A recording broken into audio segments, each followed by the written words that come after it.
Voici le thème de ce soir. Une double portion de ton onction. Alléluia. Amen. Une double portion de ton onction. Dis après moi l'onction. Saint-Esprit, merci. Je viens ce soir accompagné du royaume pour attester par le message et par les signes et prodiges que Jésus-Christ est Seigneur et ressuscité d'entre les morts. Je prie ce soir que le royaume soit en accord avec nous, afin que ta gloire soit partagée au milieu de nous. Je prie, Éternel, que tout ce qui n'est pas de toi, tout ce qui n'a pas pour attache Jésus-Christ comme Seigneur, nous le paralysons dans le nom de Jésus.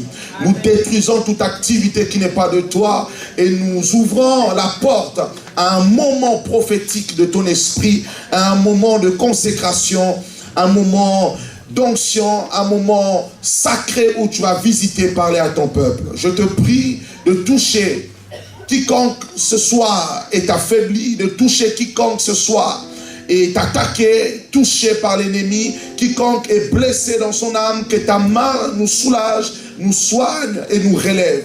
Dans le nom puissant et glorieux de Jésus-Christ de Nazareth. Amen. Amen. Une double portion de ton onction. Qu'est-ce que tu as avec moi? Amen. Accorde-moi quelques minutes. Nous sommes dans Actes chapitre 10, le verset 38.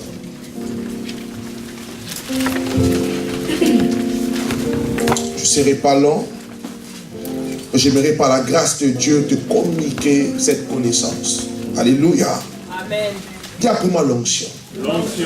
Dis encore après moi l'onction. Actes chapitre 10, verset 38. Le frère Marc va faire la lecture. Restez assis. Actes chapitre 10, verset 38. Vous savez comment Dieu a oint du Saint-Esprit et de force Jésus de Nazareth, qui allait de lieu en lieu, faisant du bien et guérissant tous ceux qui étaient sous l'emprise du diable, car Dieu était avec lui. 2 Rois, chapitre 2, le verset 9. À partir du verset 9. Amen. Je sens 2 Rois, chapitre 2, le verset 9. Oui. Lorsqu'ils eurent passé, il dit à Élisée, demande ce que tu veux que je fasse pour toi, avant que je sois enlevé d'avec toi. Élisée répondit, qu'il y ait sur moi, je te prie, une double portion de ton esprit. Il dit, tu demandes une chose difficile. Mais si tu me vois, pendant que je serai enlevé d'avec toi, cela t'arrivera ainsi. Sinon, cela ne t'arrivera pas. Alléluia. Est-ce que tu veux prolonger le thème, une double portion de ton onction et de ton esprit? Là, tu peux rajouter cela. Et de ton esprit. Amen. Tu peux prendre place, garde le micro. J'aimerais définir à ma manière l'onction. Nous avons eu à prêcher sur ça. Il y a des prédications sur l'onction. Parce que l'onction est simplement à la base de notre existence spirituelle. Amen. Il ne peut pas avoir toi et moi réunis dans ces lieux sans avoir l'onction qui nous réunit. Alléluia. L'onction est là pour nous attirer dans la présence de Dieu. L'onction est là pour nous attacher à Dieu. L'onction est là pour nous donner accès à sa présence. L'onction est là pour nous consacrer à lui. Alléluia. Lorsqu'on parle de l'onction, on parle automatiquement d'une personne qui est choisie par Dieu, qui a été sélectionnée par Dieu, afin de résoudre un problème par l'onction que Dieu lui a accordée. À chaque fois que nous parlons de l'onction, cela veut dire que Dieu a vu un problème et il a en lui la solution. Il décide de choisir quelqu'un qu'il va oindre, qu'il va accorder l'onction, donc la solution pour un peuple qui est dans un problème ou pour une personne, afin que son nom soit glorifié. Lorsque nous parlons de l'onction, nous parlons automatiquement de quelqu'un qui a été choisi dès le sein de sa mère, qui a été prédestiné à être utilisé par Dieu, à être oint et à être équipé de son onction. Alléluia.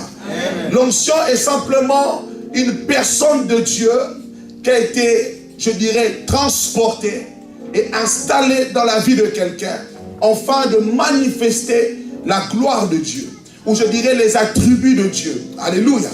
L'onction est ce que Dieu veut accomplir, mais il nous manque le canal par lequel il peut l'accomplir, donc le corps.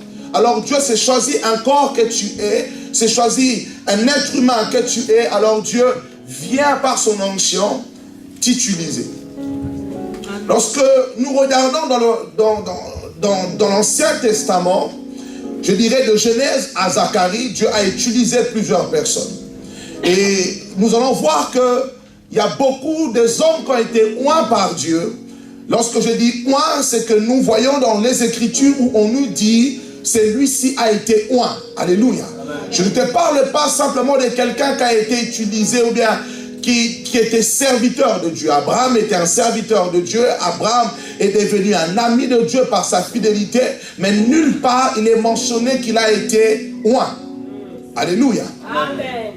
Nous voyons dans l'histoire de la Bible que l'onction, ou bien je dirais l'acte de oindre, prend naissance à partir des rois. Alléluia. Amen. Lorsque Samuel sera choisi comme prophète, la Bible déclare que Dieu va entendre les cris d'Israël qui réclamaient un roi pour ressembler aux autres peuples. Israël va dire à Samuel, donne-nous un roi, que Dieu nous donne un roi comme les Syriens, comme les Philistins. On aimerait qu'il y ait quelqu'un à notre tête. On aimerait qu'il y ait quelqu'un qui nous conduise. On aimerait qu'il y ait quelqu'un qui nous représente. Alors, cela a été comme, je dirais, cela a été insultant pour Dieu de voir son peuple réclamer un roi au lieu simplement de accepter le roi que Dieu était sur eux, même s'ils ne le voyaient pas. Parce que Dieu était roi sur Israël, même si Israël ne le voyait pas, mais c'est lui qui était roi. Amen. Mais la Bible déclare que le peuple voulait avoir un roi. Et vu l'exigence du peuple, Dieu va céder. Je pense même que c'est la première fois que nous voyons que Dieu va céder à l'exigence d'un peuple. Dieu va accepter de donner quelque chose à son peuple qui ne veut pas réellement les accorder. Nous voyons un Dieu qui a évolué. Dis après moi l'évolution. Nous voyons dans la Bible, surtout dans cette histoire, qu'il a évolué. Dans Genèse, nous voyons un Dieu dur, sévère, capable d'exterminer pratiquement toute l'humanité, excepté Noé et sa famille par le déluge. Et une fois qu'il va exterminer l'humanité, la Bible déclare qu'une fois que Noé va sortir de l'arche avec sa famille et qu'il va offrir cette offrande à l'Éternel, la Bible déclare que Dieu va se remettre en question. Et Dieu va dire, je regrette d'avoir tué les hommes. Alléluia. Amen. Il évolue jusqu'à ce qu'on voit l'histoire d'Abraham. On voit Moïse qui va sortir Israël et Israël va commettre l'irréparable. Le fait d'adorer un veau d'or, et la Bible déclare que Dieu va décider encore d'exterminer ce peuple. Mais Moïse va intercéder. Moïse dira, non, Éternel, Dieu miséricordieux, rempli de bonté, lent à la colère, Dieu va intercéder auprès de ce peuple, et le Seigneur va encore, je dirais, faire marche en arrière. Il va décider de ne pas faire ce qu'il a décrété. Voici l'histoire de Samuel qui arrive. Le peuple exige de Dieu un roi. Vous savez, dans la vie, il y a certaines choses, même avec l'âge, avec le temps, qu'on arrive à céder. Il y a des choses sur lesquelles on est souvent dur. On ne peut pas dialoguer ni trouver une négociation à cela, parce que cela va à l'encontre de nos principes, ou je dirais de notre vision, ou de ce que nous voulons. Mais avec l'âge, on cède à certaines choses. Alléluia. Avec l'âge, on peut comprendre que ce n'est pas si grave que ça. Alléluia. Avec l'âge, on peut comprendre que non, on peut accorder cela. On peut être souple. On peut manifester de la bienveillance. Alléluia. Pourquoi? Parce que peut-être notre caractère d'avant était trop dur. Est-ce que quelqu'un comprend ce que je dis? Amen. Est-ce que quelqu'un comprend ce que je dis? Amen. Ce matin, j'étais en train d'approfondir sur ma thèse, sur cette prédication. Je lisais la parole de Dieu et ma fille vient me voir. Papa, je veux des bananes. J'ai dit, ma fille, il n'y a pas de banane dans la maison. Et elle me regarde, elle insiste, elle dit, je veux des bananes. Je réponds à ma fille, il n'y a plus de bananes, il n'y en a pas. Il dit, si papa, tu peux aller en prendre pour moi. Et je regarde ma fille qui insiste, et je sens un certain droit. C'est son devoir d'exiger de son père quelque chose. Même si je ne l'ai pas entre mes mains, mais elle croit que son père peut aller en chercher pour elle. Il y a de cela quelques mois, si quelqu'un venait me déranger dans ma prédication, je dirais dans l'écriture de ma prédication, ou bien dans ma méditation, même ma femme, je lui dirais, chérie, je ne peux pas faire ce que tu me demandes. Pourquoi? Parce que je suis en train de méditer. Mais face à cette exigence de ma fille, j'ai laissé ma prédication. Parce que j'ai compris que je vais perdre peut-être 10 minutes. Cela n'est pas aussi grave que ça. Mais j'aimerais plaire ou faire du bien à ma fille. Alors je suis sorti, je suis allé lâcher des bananes et je lui ai apporté cela. Et j'ai compris que j'ai mûri d'un côté. J'ai évolué. Alléluia. Il y a des choses que tu apprendras qu'avec le temps.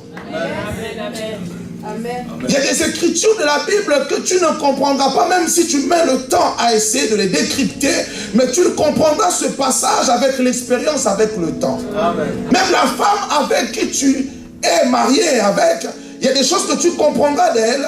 Il y a c'est cet amour qui grandira qu'avec le temps. Voilà pourquoi dans la vie, il faut souvent laisser le temps.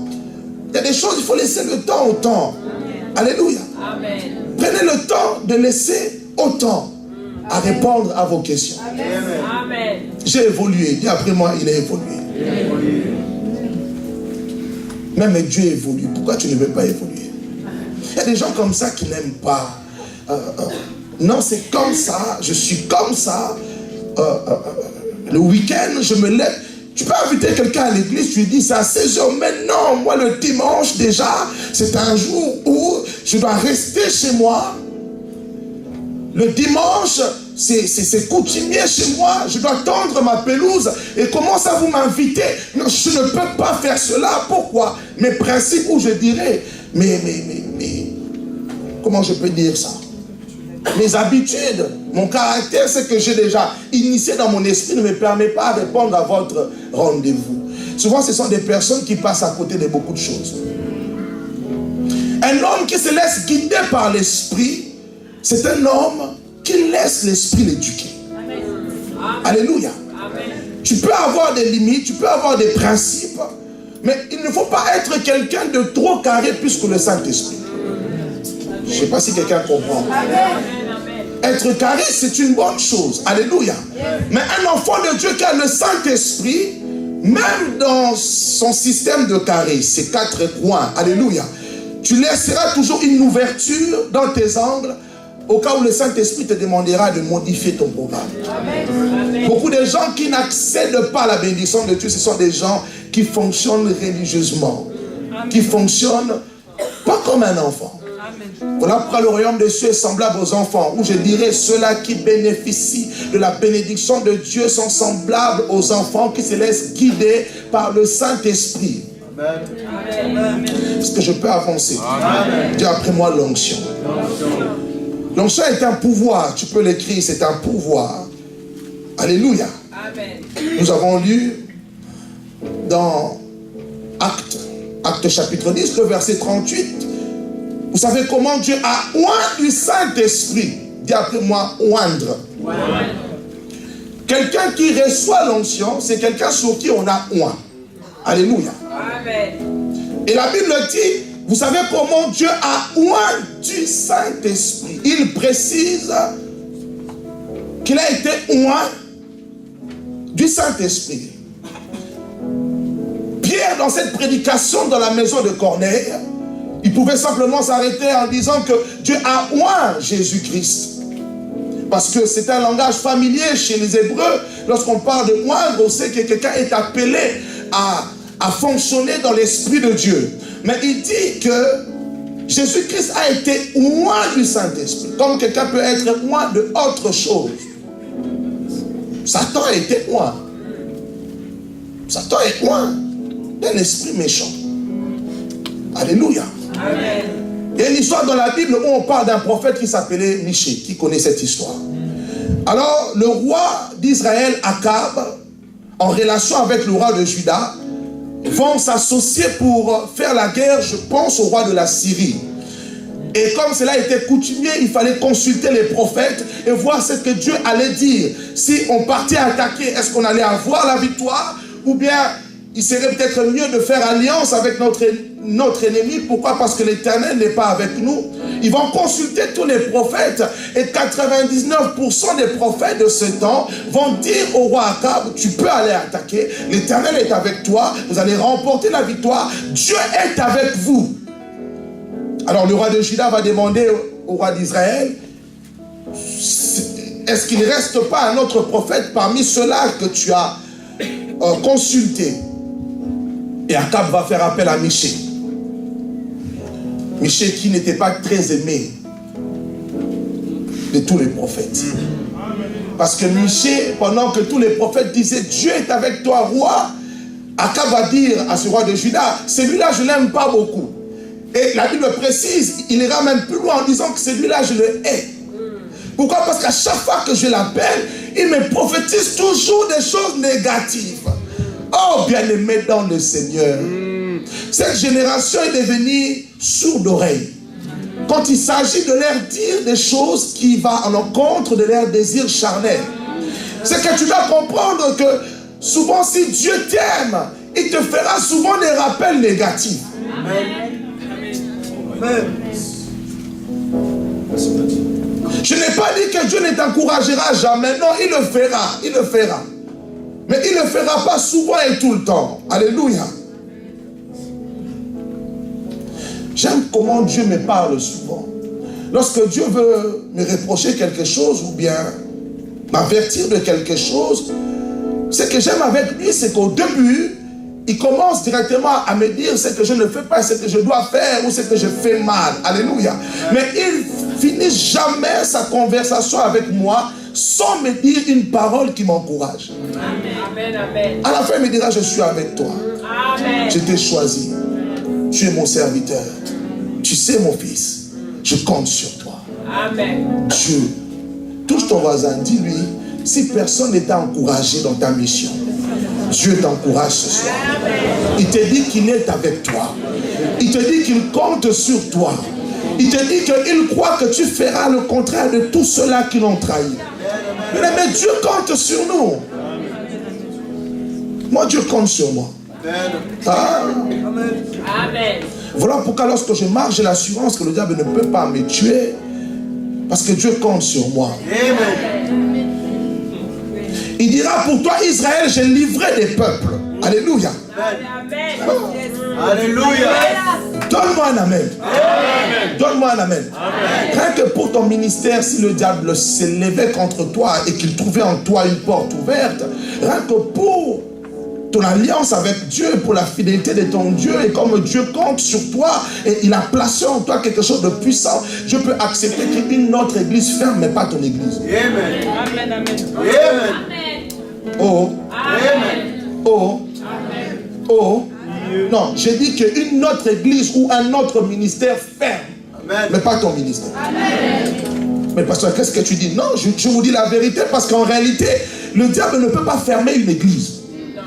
Tu es pierre, sur cette pierre, j'ai bâtirai mon église, même les portes de l'enfer ne peuvent rien contre ton église. Amen.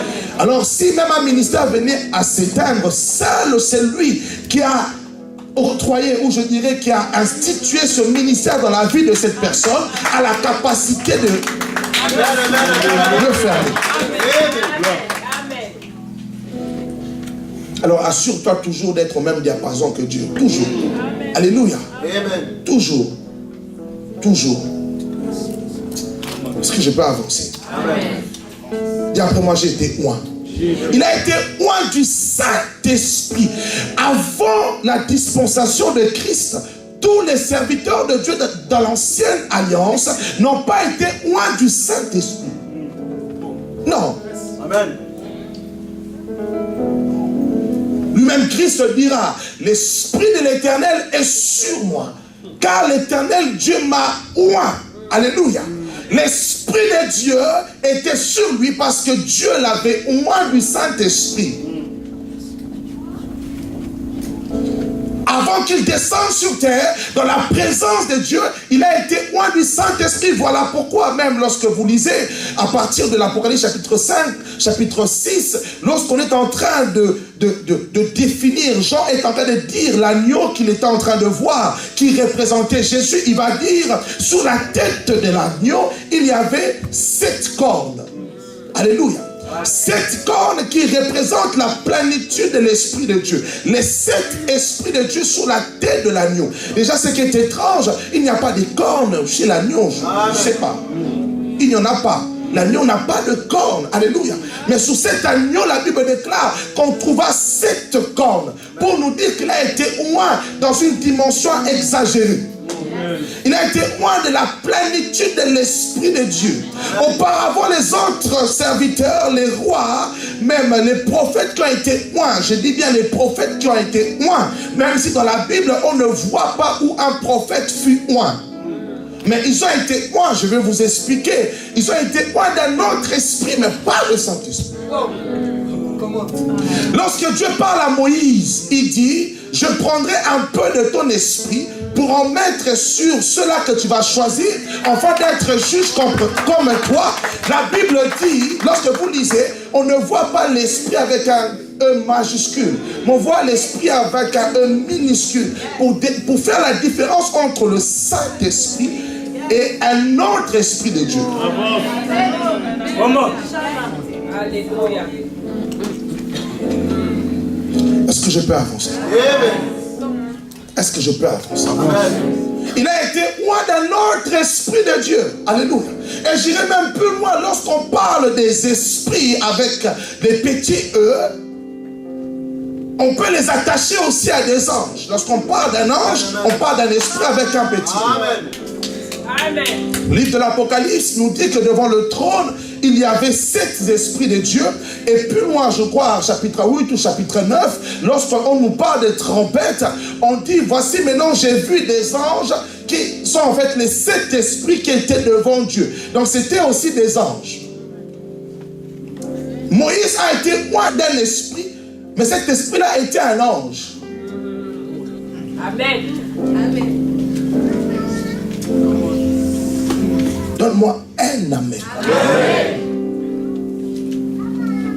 L'Esprit de Dieu auparavant venait et il se reposait de temps en temps sur certaines personnes et réparties. Alléluia. Amen. Mais le Saint-Esprit n'était pas le canal ou bien la substance, ou je dirais le sceau de l'encens qu'on avait déposé sur ces hommes auparavant. Non. Le Saint-Esprit est venu sur Christ.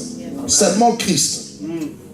Vous savez comment Dieu a oint du Saint-Esprit de force Jésus de Nazareth, qui allait de lieu en lieu faisant du bien et guérissant tous ceux qui étaient sous l'empire du diable, car Dieu était avec lui. Écoutez ce que je vais dire. Dans la dimension de l'onction, il y a ce que nous avons, c'est que c'est la première partie d'onction que tu reçois lorsque Dieu t'appelle. Alléluia. Amen. Et puis il y a la deuxième dimension de l'onction qui vient pour compléter réellement la puissance de l'onction qui est sur toi.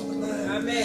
Prenez dans la parole de Dieu, la Bible nous dit, si nous regardons l'un des premiers rois qui fut oint par Dieu, après Saoul, on nous parle de David.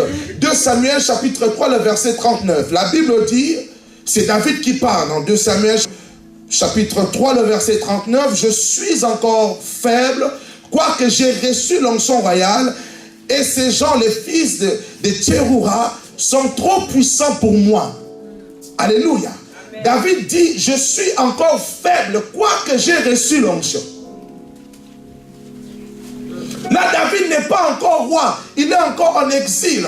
Il dit, après la mort de Abner, le général qui était avec Saoul, Saoul meurt, Abner, le général, est encore vivant. Rien qu'après la mort de Saoul, même si la Bible nous dit que David va pleurer sur sa mort, parce que Saoul fit père pour David. Mais d'un côté, nous voyons que la royauté de David commençait à prendre forme. Pourquoi? Après la mort de Saoul, il fallait instituer David sur le trône. Mais David, une fois que Abner sera tué, David va pleurer. Et David va dire, il va dire, je suis encore faible, même si j'ai reçu l'onction de la maison de mon père par Samuel. Dieu l'avait déjà appelé. Dieu avait mis l'onction sur sa tête. Mais David dira que je suis encore faible. Alléluia. Amen. L'onction de ton appel ne peut pas te faire asseoir sur le trône de ta destinée. L'onction que tu reçois à l'église, l'onction que tu reçois lorsque tu acceptes Christ, alléluia, cette onction ne suffit pas pour t'introduire et t'enraciner dans ton trône et dans ton appel, sous ton trône et sous ton appel. Il te faut une deuxième dimension d'onction pour être fort. Il dit, je suis faible. J'ai reçu l'onction royale. Dieu me connaît en esprit. Alléluia. En esprit, je suis le roi d'Israël. Mais pour accéder au trône, je suis encore faible. J'ai besoin d'une deuxième dimension d'onction. J'ai besoin de certaines personnes. J'avais cru en Abner. Je pensais qu'au travers de Abner, on allait faire une alliance et Abner allait m'introduire auprès des anciens d'Israël, afin que je puisse être finalement roi sur Israël. Maintenant qu'Abner meurt, je réalise que sans son onction, je ne peux pas accéder. Amen. Comment? Il y a des onctions que tu reçois lorsque tu es en prière à l'église. Mais il y a des alliances que tu dois fortifier avec Dieu seulement si tu es dans l'intimité avec lui chez toi. Amen. Alléluia. Comment? Il y a des onctions que tu peux recevoir ou bien il y a des facultés spirituelles qui peuvent se manifester en toi. Pourquoi? Parce que mon onction couvre toute la salle et tu bénéficies simplement de l'atmosphère de mon onction. Mais si tu sors de cette atmosphère, pour que ce que tu as reçu puisse produire les fruits, tu dois continuer à rechercher Dieu dans la deuxième onction. Dans la deuxième onction, bien aimé, c'est une affaire d'alliance. C'est une affaire de toi et Dieu.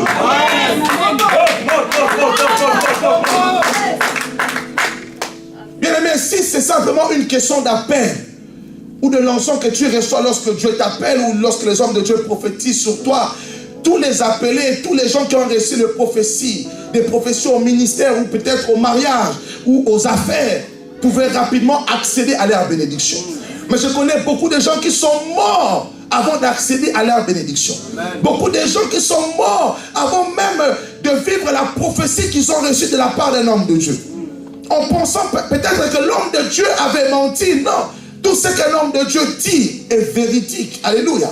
Mais le problème, c'est qu'on oublie, c'est que la prophétie que tu reçois a simplement pour, ou je dirais, est là, premièrement, pour t'attirer dans la présence de Dieu, afin que Dieu puisse tisser une alliance avec toi dans la deuxième onction. Amen. Amen, amen. Yes. Il a dit, je suis faible. Il a dit, je suis faible. Et il pleura de tout son corps. Gloire soit rendue à Jésus-Christ. La Bible dit que lorsque les anciens d'Israël vont apprendre cela, ils vont croire que ce n'est pas David qui avait tué Abner. Ils ont dit non, certainement, s'il pleure comme ça, ce n'est pas lui qui a tué Abner. Alors allons-y le voir, parce qu'on se rappelle que Samuel nous avait dit qu'il avait oint David dans la maison de son père. Maintenant que Saoul est mort, allons-y, tissons une alliance avec lui. Et la Bible déclare qu'ils sont partis, ils ont tissé une alliance, et tous les anciens d'Israël vont oindre David pour une deuxième fois. Amen. David fit oindre 2 fois. Amen. La première était de la maison de son père. Alléluia. C'est comme aussi tu peux être oint ou à l'église par un homme de Dieu ou peut-être même dans ta chambre. Ça c'est la première onction que tu peux recevoir aussi dans ta chambre. Mais pour accéder et s'asseoir dans sa bénédiction, tu as besoin de la deuxième onction qui peut être entre les mains d'un homme de Dieu. Ou simplement, je dis un homme de Dieu, mais ça peut être aussi même dans une cellule de prière. Amen. Amen, amen. Amen. Même, oui mon ami. Alléluia. Amen. Comment Paul a reçu l'onction? C'est pas entre les mains de Pierre, non, ni Jean, non, dans une cellule de prière. Amen. Amen. Qui fut une église. Alléluia. Ils étaient tous ensemble en train de jeûner et prier. La Bible déclare, l'onction prophétique va descendre en disant, mettez-moi à part Silas et Paul.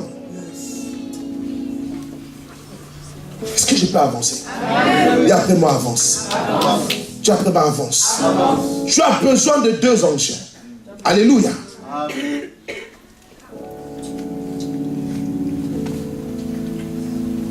Est-ce que je peux avancer? Amen.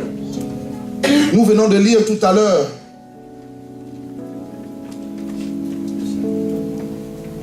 Deux Rois, chapitre 2, le verset 9, n'est-ce pas? Verset 9, je veux relire.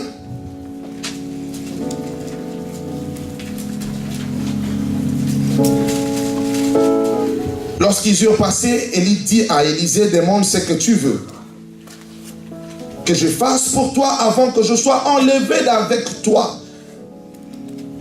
Élisée répondit, qu'il y ait sur moi, je te prie, une double portion de ton esprit. J'aimerais vous parler de quelque chose. Donnez-moi du temps, s'il vous plaît.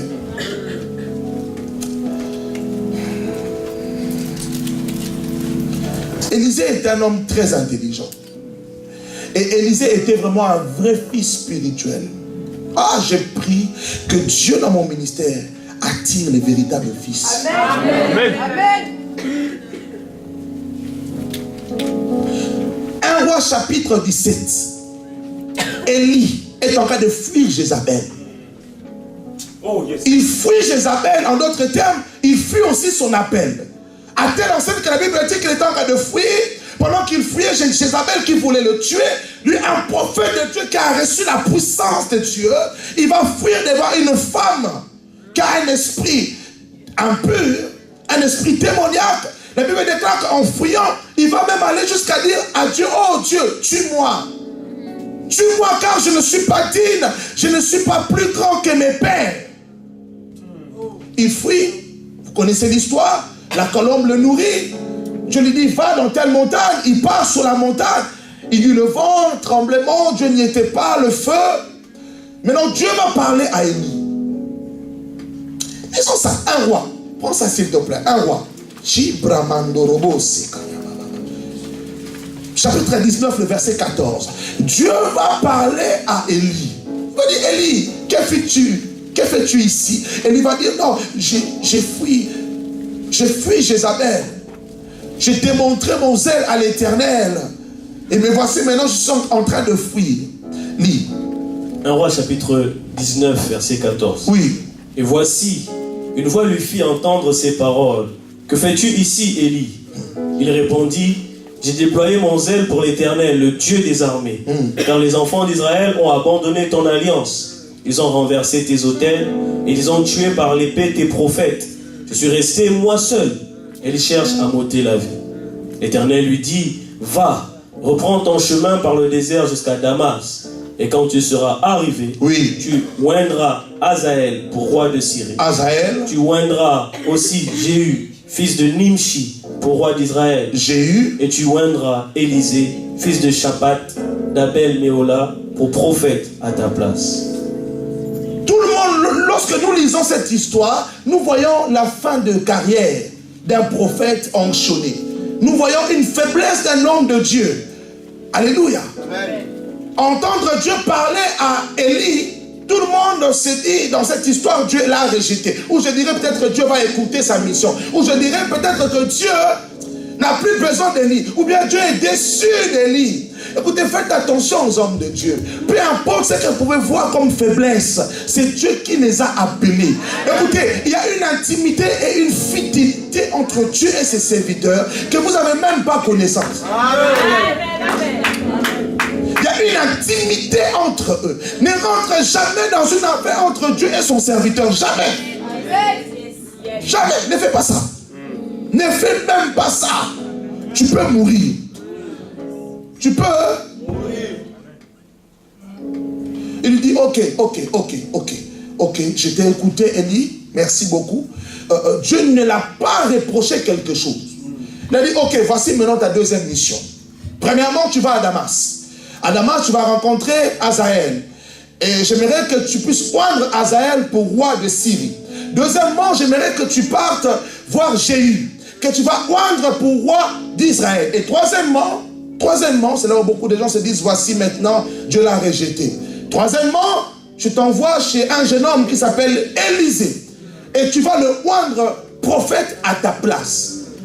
Oui, à entendre cela, Dieu a choisi quelqu'un d'autre, n'est-ce pas? Amen. J'ai lu un peu cette histoire. Écoutez ce qui va se passer. Au lieu que la première personne que Élie rencontre soit Azaël, vu le timing de Dieu, et puis Jéhu, et puis Élisée, mais la première personne que Élie va rencontrer, c'est Élisée d'abord. Il rencontre Élisée. La Bible déclare qu'il va voir Élisée en train de paître les troupeaux certainement de son père. Et Élie va enlever son manteau, il va le jeter sur Élisée. Et il va lui dire, j'espère que tu as compris. Oh. Mais Dieu lui a dit, tu dois le oindre, n'est-ce pas? Mais il n'a pas oint Élisée. Il a pris son manteau, il a jeté ça sur lui et il a dit, j'espère en moi que tu as compris le geste que je viens de faire. Le fait de oindre ou de recevoir l'onction n'est pas simplement dans le geste d'être oint d'huile. Non, non. Écoutez ce que Jean dit par rapport à cette histoire, vous allez comprendre. Jean dit dans 1 Jean chapitre 2, le verset 20, il dit, pour vous, vous avez reçu l'onction de la part de celui qui est saint. Et vous avez tous la connaissance. Vous avez tous la connaissance. Il prend le manteau, il jette sur Élie, il dit, j'espère que tu as compris. Tu as eu accès à la connaissance. Donc la connaissance, lorsque par exemple tu es en train de méditer dans ton esprit, et là Dieu te révèle quelque chose, tu dis waouh, derrière cette connaissance, c'est caché une onction que Dieu déverse. Il a pris son manteau, il a jeté, il a dit, j'espère que tu as compris. Tous ceux-là qui ont eu connaissance du Fils de l'homme sont oints d'une onction qui ne peut jamais derrière. Le fait de connaître Christ fait de vous déjà des oints. Le fait de connaître Christ fait de toi quelqu'un qui a Dieu en lui. Le fait de connaître qui est Christ, mes amis, fait de toi quelqu'un qui marche dans le pouvoir de Christ. Il a jeté le manteau. Il a dit, j'espère que tu as compris. Et le jeune homme avait compris. Il a dit, laisse-moi aller dire au revoir à mes parents, à ma famille, à mes amis, rapidement. Et puis je vais te suivre. Tu ne peux pas rentrer dans la deuxième dimension d'onction si tu ne sais pas repousser certaines choses et te consacrer totalement à Dieu. Amen. Tu ne peux pas rentrer dans la deuxième dimension d'onction si tu n'aimes pas l'Éternel ton Dieu, plus que ton père, plus que ta mère, plus que ta femme, plus que tes enfants, plus que ta voiture. Et puis il déclare, tu aimeras l'Éternel ton Dieu de tout ton cœur. Ce qui a donné accès à David au trône, c'est la deuxième dimension d'onction. La deuxième dimension d'onction, David l'a reçue lorsque l'Éternel a vu et a compris que oui, je n'ai pas fait d'erreur. Celui-là est réellement l'homme, c'est l'homme au cœur. C'est lui qui m'aime. Qui ne m'aime pas dans l'apparence. Qui m'aime jusqu'au point où il peut pleurer pour Abner, Saoul, qui est son ennemi. Qui m'aime pas plus que la royauté. Il m'aime d'abord dans ma parole et dans mes principes. Amen. Il m'aime même si je peux faire des choses où devant les yeux des païens ils peuvent dire que Dieu est méchant, ou Dieu n'existe pas, ou Dieu est un tueur. Non, peu importe que je disqualifie Saoul ou pas, il m'aime pour ce que je suis. Il est l'homme selon mon cœur. Tant que ton cœur n'a pas été circoncis, tu ne peux pas entrer dans la deuxième dispensation. Les combats dans lesquels tu es subsistent encore. Et oui, même si tu es chrétien, tu as été loin, mais tu es faible. Pourquoi? Ton cœur n'est pas totalement circoncis. Ton cœur n'est pas totalement à l'Éternel. Donc ton cœur ne sera pas à Dieu. Les combats qui sont devant toi te paraîtra être immenses pendant que Dieu le voit petit. Le problème c'est que ton cœur, dans ton cœur, Dieu n'est pas aussi grand que ton argent, n'est pas aussi grand que ta beauté, n'est pas aussi grand. Il a pris son manteau, il a jeté. Il a dit, j'espère que tu as compris. Je prie ce soir que tu comprennes. Amen. Que tu comprennes quelque chose, que tout ce que vous voyez passera. L'argent va passer. Tout tout. Le mariage. J'aimerais que tu comprennes, même si tu as des milliards et des milliards et des milliards, tu mourras comme celui qui a 1 euro dans son compte.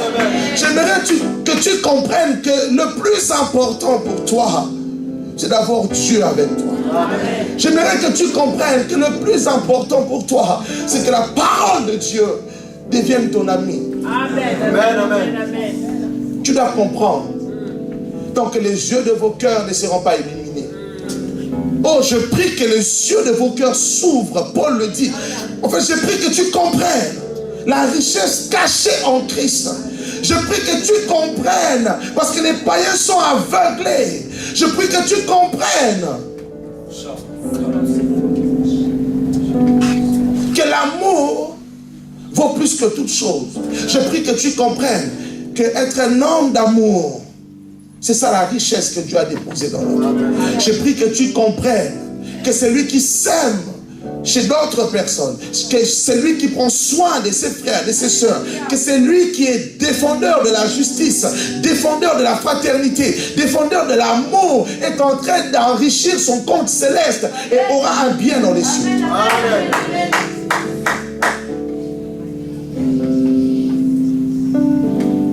Élisée d'abord. Laissez-moi finir, s'il vous plaît. Élisée. Et voici, il prend son fils spirituel. Oh Dieu d'Israël. Je pense aussi que dans sa tête, Élie se disait, oui, je suis en fin de carrière. Et puis, ce qui est bizarre, lisez bien l'histoire. Élie va mourir sans avoir consacré Azaël et sans avoir consacré Jéhu. Oh, excusez-moi. Élie ne meurt pas. Élie va être enlevé sans avoir consacré Azaël et Jéhu. Écoutez bien. Voici ce qui se passe maintenant dans le chapitre 2. Il demande à son fils Élisée, qu'est-ce que tu veux que je fasse pour toi avant que je sois enlevé? Écoutez la réponse d'un fils spirituel. Il dit, je n'aimerais pas recevoir l'onction. Mais il dit, j'aimerais recevoir une double. Écoutez ce qu'il dit. Il dit, j'aimerais recevoir une double portion, pas de l'onction, mais de ton esprit.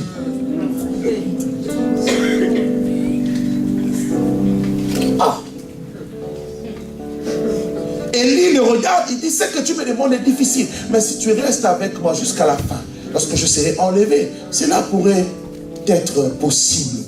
La Bible déclare qu'un char de feu va passer entre eux deux, et puis Élie sera maintenant enlevé tout autour d'Élie. Il y avait ce char de feu, et puis Élisée va crier, mon père, char d'Israël et sa cavalerie. La Bible déclare qu'il tenait le manteau de son père, Élie. Alléluia.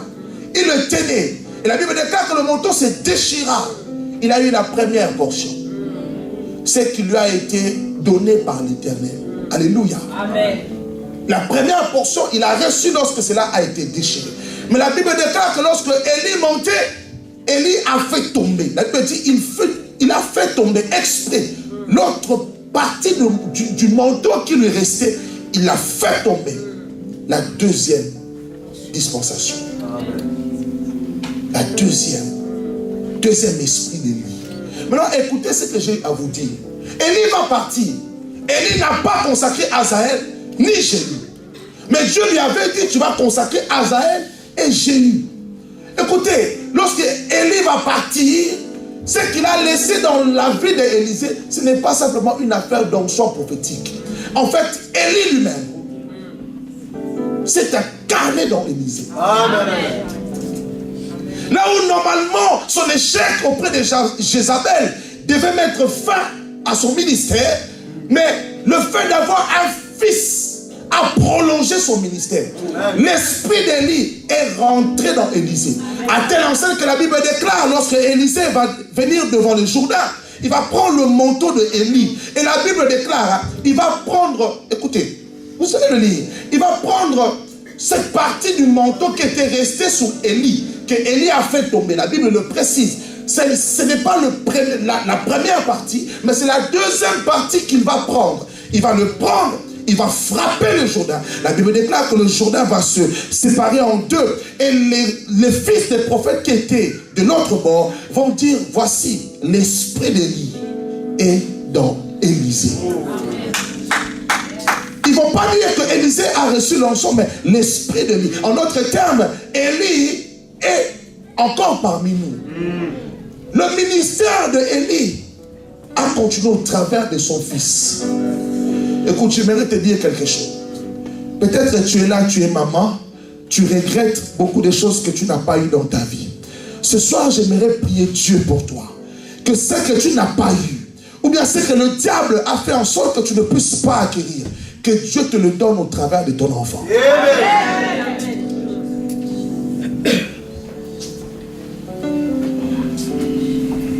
Et la Bible nous dit dans 2 Rois, chapitre 8, le verset 10, Élisée va rencontrer Hazaël.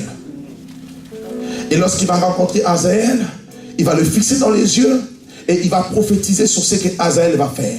Là encore, la Bible ne nous dit pas que Élisée a oint Hazaël. Non, il a juste prophétisé et l'onction royale sur Hazaël est rentrée. Donc le fait de oindre, ce n'est pas forcément le fait de mettre l'huile. Même la prophétie que tu as reçue, que tu adresses à quelqu'un, si cela est accepté, la personne est ointe par rapport à ce qu'il dit la prophétie. Amen. Amen. Amen. Il va rencontrer maintenant pour Jéhu. La Bible dit que Jéhu, encore une fois, ce qui est étrange, ce n'est ni Élie, ni Élisée qui va oindre Jéhu, mais Élisée va envoyer son fils spirituel. En disant, prends un peu d'huile et va rencontrer Jéhu. Nous allons lire cela rapidement. 2 Rois chapitre 9. 2 Rois chapitre 9, le verset 4. Le jeune homme, serviteur du prophète, partit pour Ramoth, en Galade. Quand il arriva, voici le chef de l'armée était assis. Il dit, chef, j'ai un mot à te dire. Et Jéhu dit, auquel de nous tous? Et il répondit, à toi, chef. Jéhu se leva et entra dans la maison, et le jeune homme répandit l'huile sur sa tête en lui disant, ainsi parle l'Éternel, le Dieu d'Israël, j'étais un roi d'Israël, du peuple de l'Éternel. Tu frapperas la maison d'Akab. Écoutez, verset 1. Élisée le prophète appela l'un de ses fils et lui dit, Saint-Terrain, prends avec toi cette fiole d'huile et va à Ramoth. Quand tu seras arrivé, vois Jéhu, fils de Josaphat, fils de Nimshi. Tu iras le faire lever du milieu de ses frères et tu le conduiras dans une chambre retirée. Tu prendras la fiole d'huile que tu répandras sur sa tête et tu diras, ainsi par l'Éternel, je te oins roi d'Israël. Puis tu ouvriras la porte et tu t'enfuiras sans t'arrêter. C'est ce qu'il devait dire. Il devait simplement mettre l'huile et dire, ainsi par l'Éternel, je te oins roi d'Israël. Mais le jeune homme ne s'est pas arrêté à ça. La Bible dit qu'une fois qu'il va dire, une fois qu'il a répandu l'huile sur sa tête, verset 6, en lui disant, ainsi par l'Éternel, le Dieu d'Israël, je te oins roi d'Israël, du peuple de l'Éternel. Il devait s'arrêter là. Mais tout d'un coup, le verset 7, il continue. Il dit, tu frapperas la maison d'Akab, ton maître.